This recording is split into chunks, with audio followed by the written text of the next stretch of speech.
ప్రభు నామానికే మహిమ కలుగును గాక. కూడి వచ్చిన మీ అందరికీ కర్మిల ఆత్మీయ సహవాస సంఘ విశ్వాసులందరికీ మన ప్రభువును ఆయన ప్రియ కుమారుడునైన యేసుక్రీస్తు వారి శ్రేష్టమైన నామలో శుభములు మరియు అందరికీ వందనాలు. 119వ కీర్తన 161వ వచనం నుంచి 168వ వచనం వరకు మనం ధ్యానం చేసుకుందాం. 119వ కీర్తన 161వ వచనం నుంచి 168వ వచనం వరకు. ఈ భాగంలో తనను భయపెడుతున్న శ్రమలను గూర్చి కీర్తనగారుడు చివరిగా ఈ ఒక్కసారి మాత్రమే చెబుతున్నాడు. తర్వాత ఆ శ్రమలనే నిచ్చెనగా చేసుకుని పైకి లేస్తున్నాడు. ఇక శ్రమలు అతన్ని భయపెట్టలేవు. అతడు వాటిని జయించబోతూ ఉన్నాడు. దేవుని వాక్యం అతని హృదయంలో కార్యం చేసింది.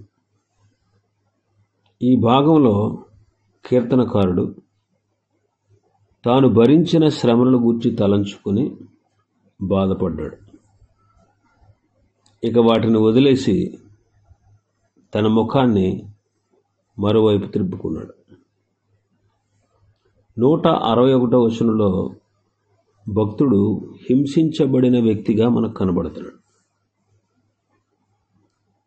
161వ వచనం చదివితే, అధికారులు నిర్నిమిత్తముగా నన్ను తరుముదురు, అయినను నీ వాక్య భయము నా హృదయమందు నిలుచుచున్నది. అధికారము కలిగి మనలను హింసించే వారి ముందు నిలబడి భయపడే కంటే దేవుని వాక్యపు లోతులను గ్రహించి ఆ వాక్యం ఎదుట మనం నిలబడడమే మంచిది.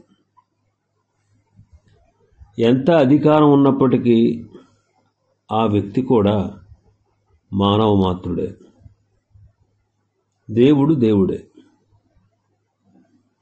నియంతలో ఇష్టానుసారంగా పరిపాలించి అనేకులను శ్రమలు పెట్టి చనిపోయి చాలా కాలం అయినప్పటికీ ఒకనాడు వాళ్ళు దేవుని తీర్పు సింహాసనం ఎదుట నిలబడక తప్పదు. మనం తీసుకున్న నిర్ణయాల ఫలితాన్ని అనుభవించక తప్పదు. అందుకే ప్రకటన గ్రంథం 3:11లో ప్రభు అంటారు, ఎవడును నీ కిరీటమును అపహరింపకుండునట్లు నీకు కలిగిన దానిని గట్టిగా పట్టుకొనుము అని ప్రభువు తన ఆత్మ ద్వారా హెచ్చరిస్తున్నారు. ఇక్కడ మనం హింసించబడిన వ్యక్తిగా కీర్తనకారుని చూస్తున్నాం.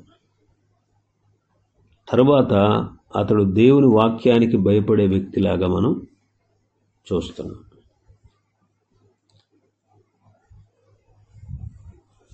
ఇంకా మనం చూస్తే 162వ వచనం నుంచి 164వ వచనం వరకు తనను వెంటాడుతున్న శ్రమల నుండి కీర్తనకారుడు తన ముఖాన్ని త్రిప్పుకోవడానికి తీర్మానించుకున్నాడు. ఇక నుండి అతడు లోయలను వదిలి ఉన్నత స్థలాలకు ఎక్కుతున్నాడు. 162వ వచనంలో అతడు కనుగొన్నది చెప్తున్నాడు. ఏమి కనుగొన్నాడంటే, విస్తారమైన దోపుడు సొమ్ము సంపాదించిన వాని వలె నీవిచ్చిన మాటను బట్టి నేను సంతోషించుచున్నాను అంటాడు. అంటే విస్తారమైన దోపు సొమ్ము సంపాదించిన వాని వలె నీవిచ్చిన మాటను బట్టి నేను సంతోషిస్తూ ఉన్నాను అంటాడు. కీర్తనకారుడి ఉద్దేశం మనకు తెలుసు.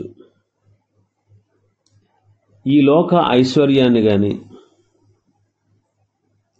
సజీవుడైన దేవుని వాక్యాన్ని కానీ ఎంచుకో, ఏది కావాలో కోరుకో అంటే కీర్తనకారుడు దేవుని వాక్యాన్నే ఎంచుకుంటాడు.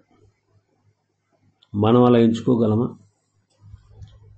మా చిన్నతనంలో నిజంగా జరిగిన సంఘటన. ఒక దొర ఒక ఊళ్ళో మీటింగ్ పెట్టాడండి. సువార్త ప్రకటించడానికి వచ్చాడు. చాలామంది సహోదరులు, వృద్ధులు అక్కడికి వెళ్ళారు. లాస్ట్లో ఆయన అన్నాడట, మీకు 10 రూపాయలు కావాలా, లేకపోతే క్రొత్త నిబంధన చూపించి ఈ క్రొత్త నిబంధన కావాలా అని అడిగాడట. అందరూ 10 రూపాయలే కావాలి అని కోరుకున్నారు. కానీ ఒక వృద్ధురాలు నాకు బైబిల్ కావాలి అని కోరుకున్నాడు. అందరికి 10 రూపాయలు ఇచ్చాడు. ఈ వృద్ధురాలికి బైబిల్, కొత్త నిబంధన, న్యూ టెస్టిమెంట్ ఇచ్చాడు. ఇంటికి వెళ్ళిపోయింది అది పట్టుకుని.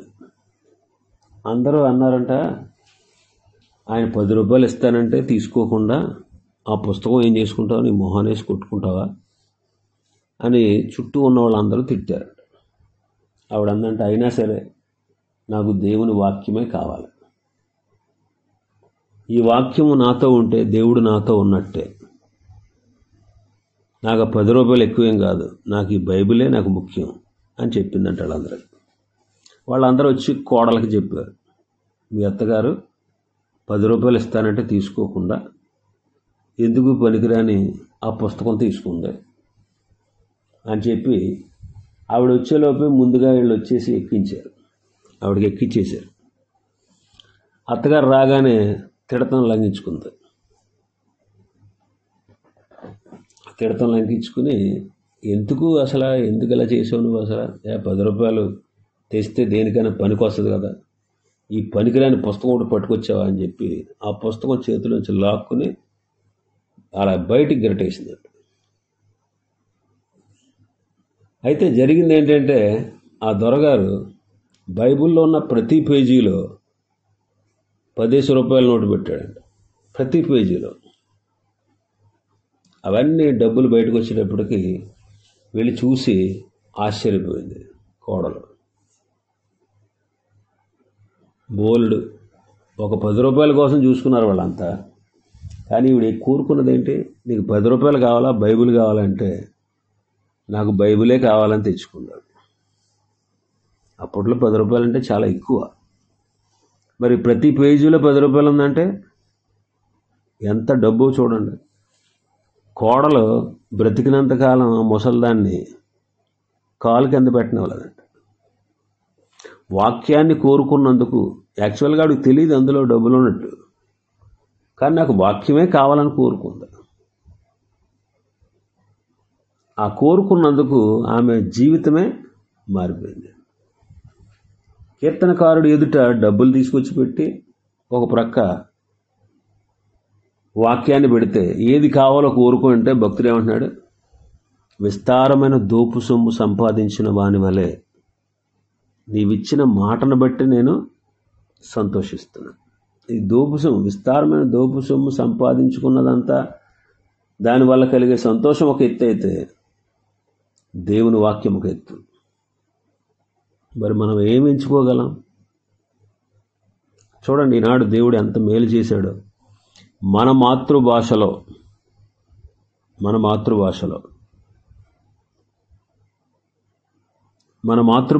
మనం చదివే విధంగా, మనం అర్థం చేసుకునే విధంగా, మనం గ్రహించుకునే విధంగా దేవుడు అద్భుతంగా మన చేతిలో తన గ్రంథాన్ని ఉంచాడు.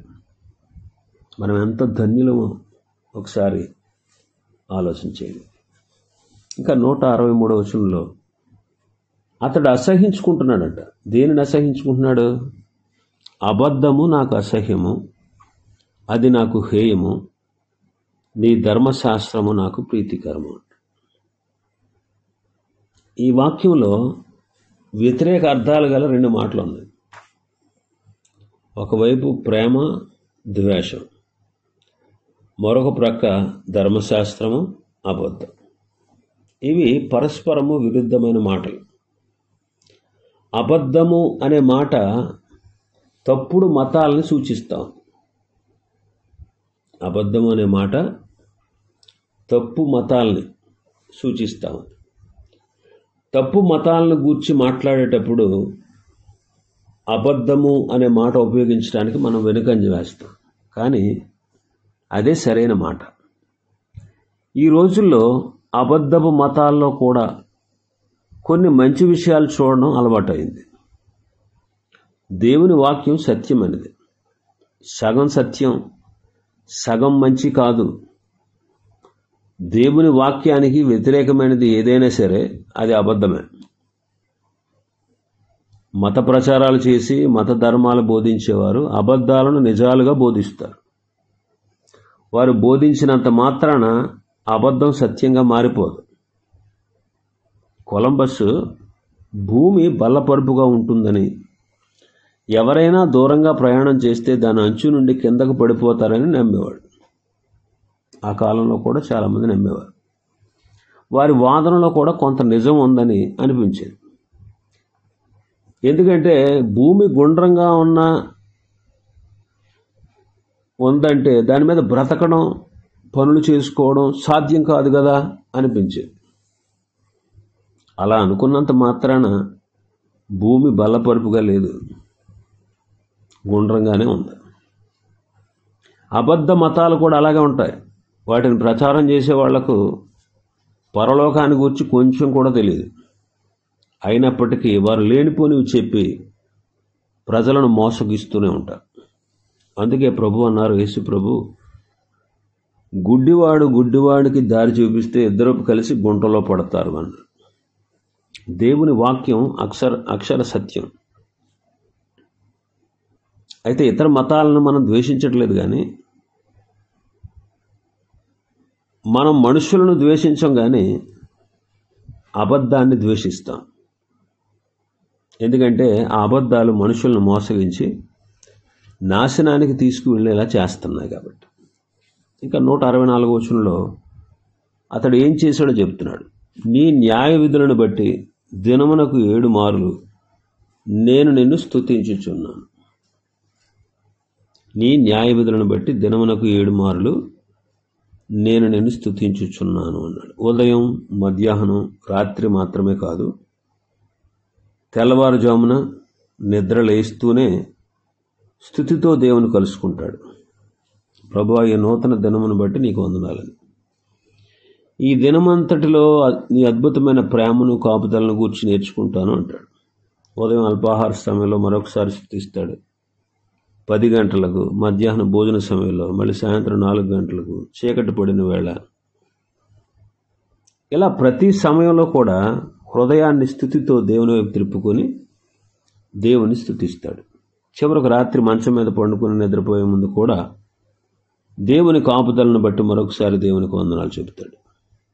ఈ మంచి మాదిరిని మనం కూడా అలవాటు చేసుకోవాలి. దినమునకు 7 మార్లు భక్తుడు దేవుని స్తుతిస్తున్నాడు. ఇంకా మనం చూస్తే అతడు నెమ్మది గలవాడు. 165వ వచనాన్ని చదివితే, నీ ధర్మశాస్త్రమును ప్రేమించు వారికి ఎంతో నెమ్మది కలదు, వారు తూలి తొట్టిలుటకు కారణమేమీ లేదంటాడు. దేవుని వాక్యాన్ని ప్రేమించే వారికి సాతాను వేసే అగ్ని బాణాల నుండి కాపాడబడడానికి రక్షణ కవచం ఉంటుంది. సాతాను ఉచ్చుల్లో పడిపోకుండా వారి పాదాలు విడిపించబడతాయి అన్నమాట. పరిస్థితులు అతన్ని తొట్టిల్ల చేయి. సర్వజ్ఞాని అయిన పరిశుద్ధాత్ముడు ఇచ్చే వివేకంతో వారు సత్యములో నాటబడి ఉంటారు. వేదాంతాలు, ఊహాజనితమైన మానవ ఆలోచనలు అనే కెరటాలు ఎంత ఎత్తుగా లేచినా దేవుని వాక్యం అనే తీరాన్ని తాకి అవి విరిపడక తప్పవు. దేవుని సార్వభౌమత్వం వాళ్ళను తూలి పడిపోనివ్వదన్నమాట. అందుకే సామెతల గ్రంథకర్త అంటాడు 21:1, యెహోవా చేతిలో రాజు హృదయము నీటి కాలువల వలె ఉన్నది, నీటి కాలువ వలె ఉన్నదంటాడు. రాజులందరిలో పేరు పొందిన రాజైన సొలొమోను అన్న మాటలు. ఆయన తన చిత్తవృత్తి చొప్పున దాన్ని త్రిప్పుతాడు అంటాడు. దేవుడు అనుమతించకపోయినట్లయితే మానవ ప్రభుత్వం ఏమీ చేయలేదు. మొర్దెకైకి సిద్ధపరిచిన ఉరికొయ్యి మీద దేవుడు హామానును ఉరిదీయించాడు. దుష్టులు దేవుని బిడ్డలను తొట్టిల్లేలా చేయలేరు. వారు పెట్టే శోధనలు, చూపించే ఆశలు వారి దృష్టిని మరల్చలేవు. వారి బెదిరింపులు వీళ్ళని భయపెట్టలేవు. అందుకే నీ వాక్యాన్ని ప్రేమించే వారికి ఎంతో నెమ్మది కలదు అంటున్నాడు కీర్తనకారు. తన హృదయంలో ఈ గొప్ప నెమ్మది ఉంది. లోకం ఇవ్వలేని, లోకము తీసుకోలేని నెమ్మది అది. ఈ నెమ్మది పరిస్థితుల మీద ఆధారపడదు, దేవుని మీద ఆధారపడుతుంది. ఇంకా కీర్తనకారుల్లో సహనాన్ని మనం చూస్తున్నాం. సహనం గలవాడు 166వ వచనాన్ని మనం చదివితే, యెహోవా నీ రక్షణ కొరకు నేను కనిపెట్టుచున్నాను, నీ ఆజ్ఞలను అనుసరించి నడుచుకొనుచున్నాను. దేవుని ఎడల, మనుషుల ఎడల మంచి మనస్సాక్షి కలిగి ఉండడం చాలా గొప్ప విషయం. అతడు ధైర్యంగా దేవుని ముఖంలోనికి చూస్తూ, దేవా నీ ఆజ్ఞలను అనుసరిస్తున్నాను అని చెప్తున్నాడు. దావీదు పాపం చేసిన తర్వాత దేవుని ఆజ్ఞను అనుసరించలేదనే వేదన అతని మనస్సాక్షిని బాధించింది. దాని ఫలితంగా అతడు తన రక్షణ ఆనందాన్ని, నిశ్చయతను పోగొట్టుకున్నాడు. దేవునితో తన సహవాసాన్ని పోగొట్టుకున్నాననే వేదన అతని ఆత్మను కలిచివేసేది. అందుకే 51వ కీర్తన అంటాడు, నీ పరిశుద్ధాత్మను నా యొద్ద నుండి తీసివేయకు అంటూ విలపించాడు. ఎందుకంటే సౌలును దేవుని ఆత్మ విడిచిపెట్టిన తర్వాత అతడు దురాత్మల చేత ఎంత బాధపడ్డాడో దావీదుకు గుర్తుంది. అందుకే నీ పరిశుద్ధాత్మను నా యొద్ద నుండి తీసివేయకు అంటూ విలపించాడు. అయితే ఈ కీర్తనకారుడు నిర్దోషమైన మనస్సాక్షిని కలిగి ఉన్నాడు. అటువంటి రక్షణ కొరకు నిరీక్షిస్తూ ఉన్నాడు. ఇది క్రీస్తులో ఉన్న శుభప్రదమైన నిరీక్షణ. ఇటువంటి మనస్సాక్షి కలిగిన వారు చీకటిలో, రాత్రిలో నక్షత్రాల వలె మెరుస్తారు. క్రీస్తు రెండవ రాకడలో వారు సిగ్గుపడరు. తీర్పు దినము వారిని భయపెట్టలేదు. వారు తమ జీవ కిరీటం కొరకు ఎదురు చూస్తూ ఉంటారు. వారికి తీర్పు ఉండదు. ఇంకా 167వ వచనాన్ని చదివితే తీవ్రమైన వాంఛ కలిగిన వాడుగా మనకు కనబడుతున్నాడు. నేను నీ శాసనములను బట్టి ప్రవర్తించుచున్నాను, అవి నాకు అతి ప్రియములు అంటున్నాడు. అతి ప్రియము అనే పదము చూడండి. దేవుని వాక్యాన్నే నేను ప్రేమిస్తున్నాను అంటున్నాడు. దేవుని వాక్యం నాకు ఇష్టం అంటలేదు, నేను ప్రేమిస్తున్నాను అంటున్నాడు.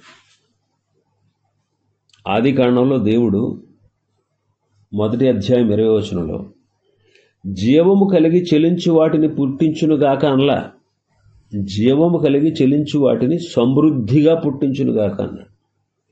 ఈ మాట పలకగానే అనేక రకాలైన సముద్ర జీవులు విస్తారంగా పుట్టుకొచ్చాయి.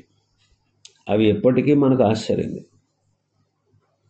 అలాగే ఫరో సైన్యం ఎర్ర సముద్రంలో మునిగిపోయినప్పుడు ఆయన అతిశయించి జయించెను అని మోషే అనలా. ఆయన ఏమన్నాడంటే ఆయన మిగుల అతిశయించి జయించెను అన్నాడు. అంటే ఆ విజయం ప్రపంచమంతా కూడా ప్రతిధ్వనించింది. కనానీయులు తమ విగ్రహాలకు అంత శక్తి ఉందా అని తమ దేవుళ్ళను గురించి సందేహించేవారు అన్నమాట. ఆయన చేసిన అద్భుత కార్యాలను చూసి ప్రత్యక్ష గుడారపు నిర్మాణానికి ప్రతిష్టార్పణల కొరకు మోషే ఇశ్రాయేలుకు ఆజ్ఞాపించినప్పుడు మనఃపూర్వకంగా అన్నాడు. మనఃపూర్వకంగా తన పని కొరకు దేవుని ప్రజల మీద ఒత్తిడి తేలే. కానుకలు ఇమ్మని ఒత్తిడి పెడితే ప్రజలు విసుక్కుంటూ ఇస్తారు. అందుకే మనఃపూర్వకంగా ఇమ్మని చెప్పాడు.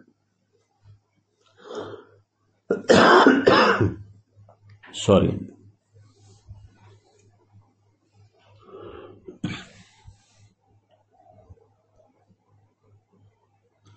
అంటున్నాడు, నీ శాసనములను అనుసరిస్తున్నాను అంటున్నాడు. అయితే దేవుని ప్రేమిస్తే శాసనాలు అనుసరించడం చాలా సులువు. పాత నిబంధనలో ఆజ్ఞలు తప్పక ఆచరించాలి.